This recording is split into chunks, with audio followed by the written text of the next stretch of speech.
Hey team, how we doing? So this is a little update, little ramble, beginner tips, whatever you want to call it. Just a little talk with me and the boy. So I set up this shrimp tank a few days ago and it's doing perfectly fine. Everything is happy and healthy, and I lost one of the shrimp. I couldn't find him, but he just popped up. I just had a little blooper. But anywho, I gotta restart the entire video, but I can give better info now. So this is I don't know if it was a 14 gallon or a 16 gallon. It's a smaller aquarium. It's a nano-sized aquarium, you know. Yeah, I mean, it's just a hang on the back filter. I really like Fluval's filters. They have some really good filters that I like. A nice 3-stage filter with actual media, and yeah, very good filter. And I like the sponge that comes on the bottom with it, especially for these shrimp so they don't get sucked up or lost or whatever. But yeah, I set up this tank a few days ago and it's doing great. The plants are looking happy and healthy. I haven't even scrubbed the glass yet or anything like that. I'm really just letting the tank kind of settle in. I'm not going to mess with it at all. I mean, I'm literally not going to touch it. I am going on a trip in a few days, so I'm probably going to add some water to it just to top it off for the time that I'm going to be gone. And I'm not even going to feed. I got the shrimp. I set up the tank, I got the shrimp, and since then I put in one little algae tab. It's covered in biofilm now, but I seen them eating off of it and they had some food from that. But yeah, I put in that little algae tab. There's 3 shrimp in this total tank, so they don't need much food at all. There's so many nutrients and everything in that tank for them that I don't even have to feed them for. I probably can go months without feeding them, but I'm just gonna probably, I might feed them before I leave, but it's only a few days that I'm gonna be gone, but I'm gonna top it off before I leave, and yeah, they're gonna be perfectly fine. When I make these tanks, I like to have a self-sustainable system. So what that means is you're trying to mimic their environment as much as you can. So I went ahead and I did a little, probably 1 or 2 inch layer of aqua soil on the bottom. I put a nice thick cap of sand. It's probably I'd say a 2 or 3 inch layer of sand over the aqua soil. What that does is it holds the nutrients from the aqua soil. It doesn't let the aqua soil just seep into the water. You have all these nutrients, which really isn't too bad for the tank. You're just kind of wasting your money and you're wasting the product at that point, because I think you should cap any soil, any mud, anything with sand to hold the nutrients in the tank, and I think the plants like it even better. So yeah, I did that, and let's just talk about this rack first. This is just like a wire rack. Each shelf is meant to hold like 1,000 pounds. This is probably like 200 or 300 pounds, but I didn't like the tank on the wires, so I got a little sheet of plywood here. It's a 3/4 inch sheet of plywood. It's very sturdy. I wish I painted it black, but I just didn't, and it looks nice and everything is holding well.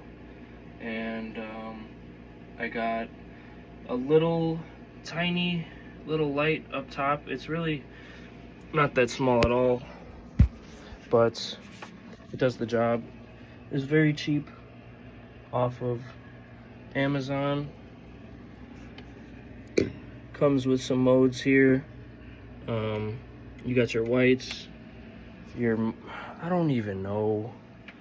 There's blues and there's whites on that tank, and there's also some red lights, but you can't adjust the red lights at all.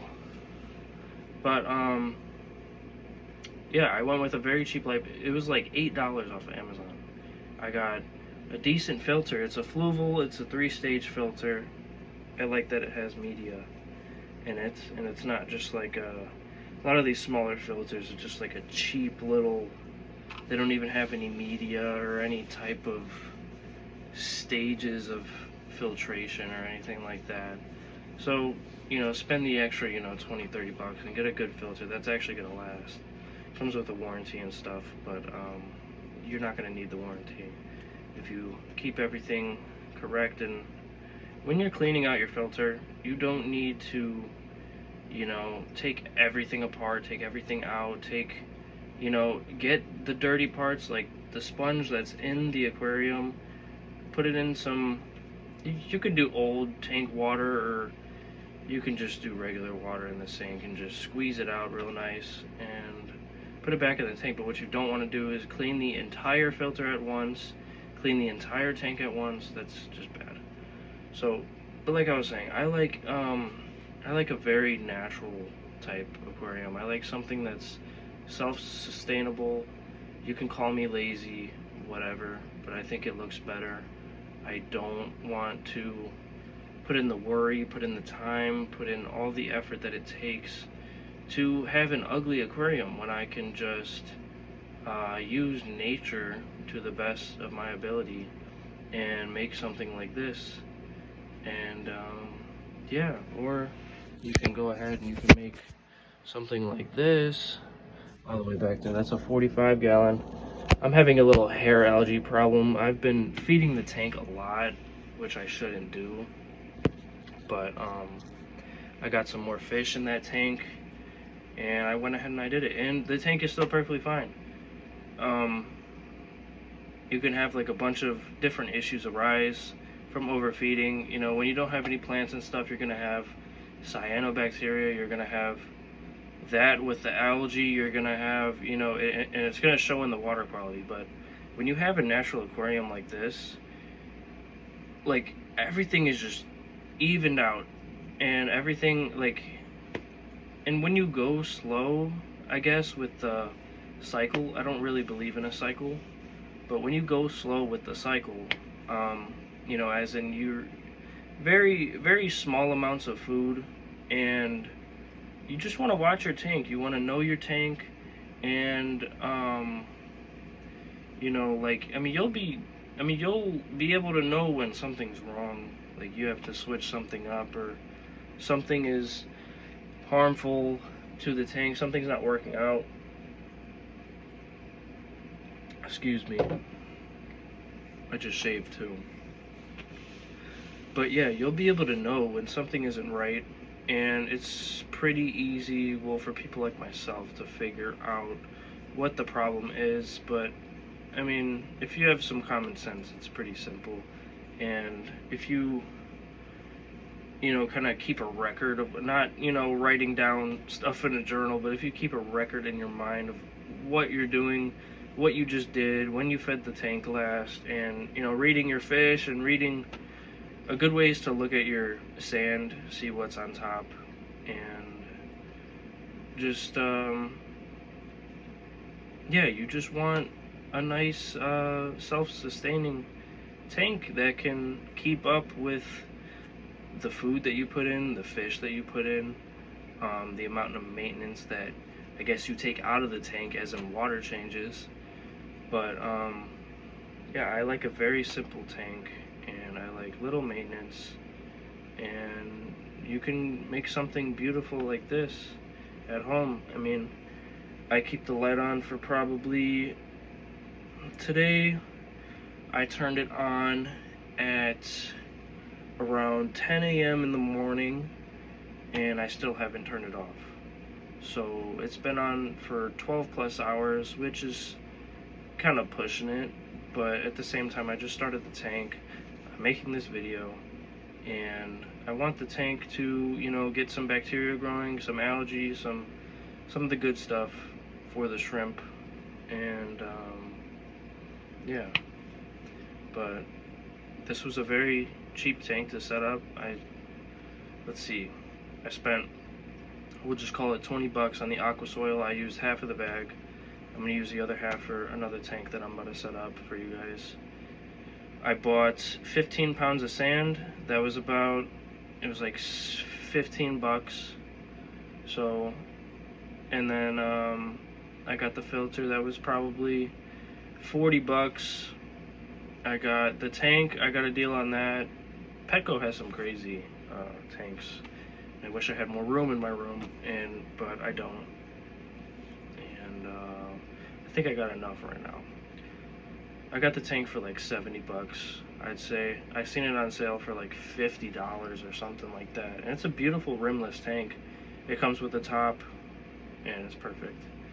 And the plants I got for free. Don't ask me how I got those. And I bought like $6 worth of some chala wood off of Amazon. I got some Indian almond leaves. I bought a massive pack of like 100 leaves for like $8. So I mean, in total, we're sitting around.